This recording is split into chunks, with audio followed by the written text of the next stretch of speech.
মহাজাগতিক সংযোগ। আমরা কি সত্যিই নক্ষত্র ধুলো দিয়ে তৈরি? The cosmic connection. Are we really made of stardust? কখনো কি তারার দিকে তাকিয়ে ভেবে দেখেছেন যে আলোর সেই ঝিকিমিকি কণাগুলো কি আপনার একটি অংশকে ধরে রেখেছে? যদি আমি বলি যে আপনার সত্তার সারাংশ মহাবিশ্বের সাথে জড়িত, আপনি আক্ষরিক অর্থেই নক্ষত্রের ধুলো দিয়ে তৈরি। কি কৌতূহলী? আমাদের নক্ষত্রের উৎপত্তির রহস্য উন্মোচন করার জন্য একটি মহাজাগতিক যাত্রায় আমাদের সাথে যোগ দিন। আমরা নক্ষত্র ধুলো দিয়ে তৈরি এই বাক্যাংশটি কেবলমাত্র কাব্যিক ধারণা নয়, এটি একটি গভীর বৈজ্ঞানিক সত্য। আসুন এই মহাজাগতিক সংযোগের আরো গভীরে ডুব দিই। মহাবিশ্বের জন্ম। কোটি কোটি বছর আগে মহাবিশ্বের জন্ম হয়েছিল বিগ ব্যাং নামে পরিচিত একটি প্রলয়ঙ্কারী ঘটনা। এই বিশাল বিস্ফোরণের সময় স্থান, শক্তি এবং সময়ের জন্ম নিয়েছিল, অর্থাৎ স্পেস, টাইম অ্যান্ড এনার্জি, যা আমরা জানি তার জন্য একটা মঞ্চ তৈরি করেছিল। মনে ন্যাচারালি একটা প্রশ্ন চলে আসে যে কোথাও কিছু ছিল না, হঠাৎ একটা শব্দ, বিরাট বিস্ফোরণ, এবং তার ফলে এই পুরো মহাবিশ্বের সূচনা। এইটা নিয়ে অনেকের মনে একটা কোয়েশ্চেন জাগে যে তাহলে ওই হঠাৎ বিস্ফোরণের আগে কি ছিল। এখন বিভিন্ন যে রিসার্চ চলছে তার উপর কিছু কিছু তথ্য উঠে আসছে। সেই তথ্যের ভিত্তিতে আরো কিছু জানা যাচ্ছে ঠিক বিগ ব্যাং এর আগে কি ঘটেছিল।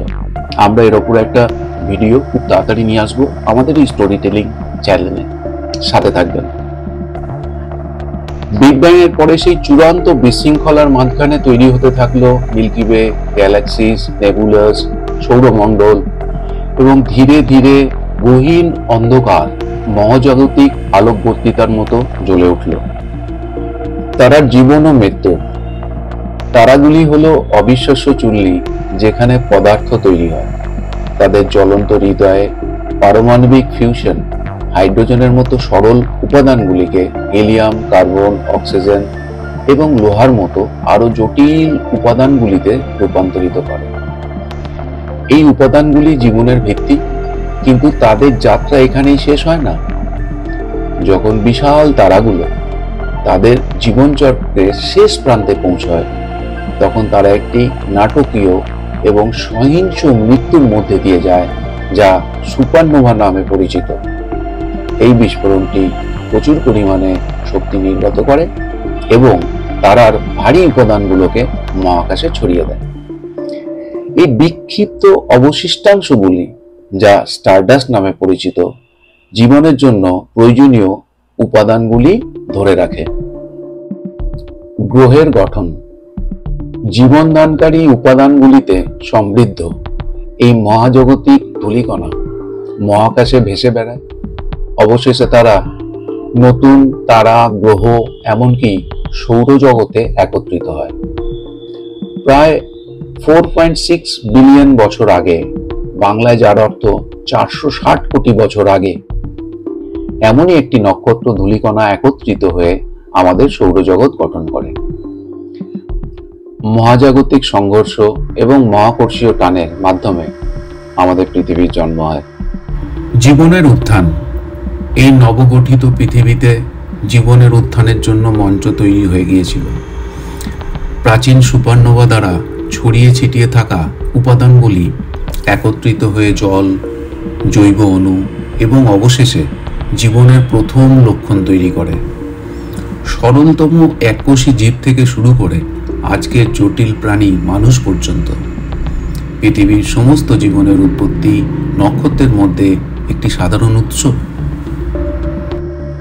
আমাদের দেহের প্রতিটি পরমাণু, আমাদের ত্বক, আমাদের হাড়, আমাদের রক্ত, এটি মৃত নক্ষত্রের হৃদয় থেকে উদ্ভূত।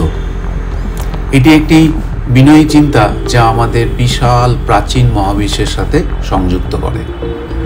কিন্তু আমরা ঠিক কিভাবে স্টারডাস্ট দিয়ে তৈরি? আমাদের দেহের ভরের প্রায় 93% তিনটি উপাদান দিয়ে তৈরি: অক্সিজেন, কার্বন এবং হাইড্রোজেন।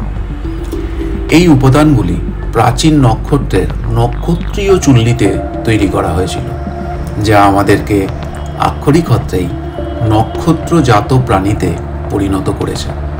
মূলত আমরা হাঁটছি, মহাবিশ্বের টুকরের শ্বাস নিচ্ছি। আমরা স্টারডাস্ট দিয়ে তৈরি, তা বোঝা আমাদের অস্তিত্বের দৃষ্টিভঙ্গিকে একটা নতুন রূপ দেয়। আমরা কেবল ছোট গ্রহের বাসিন্দা নই, আমরা মহাবিশ্বের সাথে ঘনিষ্ঠভাবে সংযুক্ত। আমাদের দেহের পরমাণুগুলো কোটি কোটি বছর এবং অগণিত আলোকবর্ষ ভ্রমণ করেছে আমাদের অংশ হতে। আপনাকে মহাবিশ্বের একটি জীবন্ত অংশ করে তুলতে।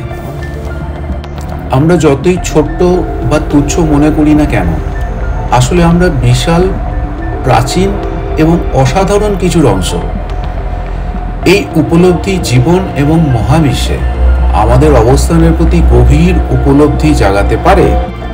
তাই পরের বার যখন আপনি তারার দিকে তাকাবেন, মনে রাখবেন তারা একটি আয়না, যা আপনার উৎপত্তি এবং আপনার অসীম সম্ভাবনাগুলিকে প্রতিফলিত করে। এটাই স্টারডাস্টের জাদু। এটি আমাদের একত্রিত করে, আমাদের অনুপ্রাণিত করে এবং আমাদের বিনয়ী করে।